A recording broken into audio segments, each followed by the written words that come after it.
जय श्री कृष्णा दोस्तों, राधे राधे। आज इस वीडियो में जानेंगे आखिर पीरियड के कितने दिनों बाद महिला को देवताओं और पितरों के लिए कार्य करने चाहिए।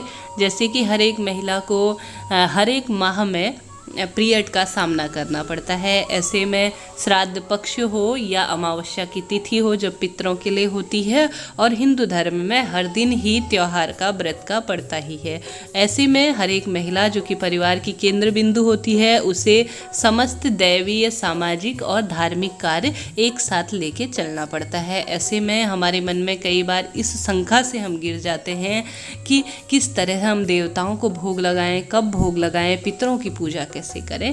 तो ऐसे में जब अगर आपको शास्त्र प्रमाण के साथ कुछ मिल जाए, ऐसी विषय वस्तु जो आपको पूर्ण रूप से विश्वसनीय हो, तो फिर पूजा करने का जो मन में कहीं ना कहीं शंका हो जाती है, किसी तरह की कोई मन में गलत विचार आ जाते हैं, तो उनका पूर्ण रूप से निदान मिलता है। जैसे कि लोक मान्यताएं अलग अलग होती हैं और हर एक महिला का शरीर भी अलग अलग होता है।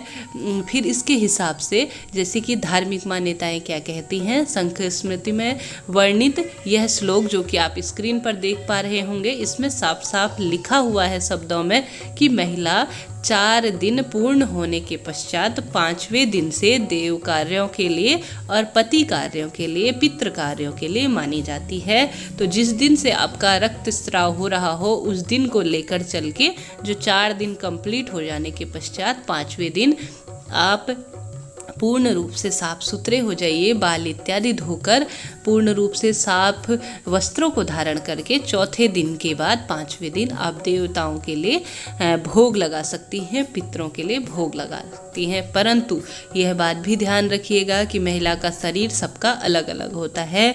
अगर आपको रक्तस्राव हो रहा हो, रक्त आपका दिख रहा हो, तो इस बात का ध्यान रखिए कि आप पूर्ण रूप से शुद्ध नहीं है। हालांकि धार्मिक मान्यताएं तो यह कहती हैं कि 4 दिन के पश्चात 5वें दिन आपको पूर्ण रूप से शुद्ध हो जाकर आप देवताओं व पितरों को भोग लगा सकती हैं, पति कार्य के लिए आप कर सकती हैं।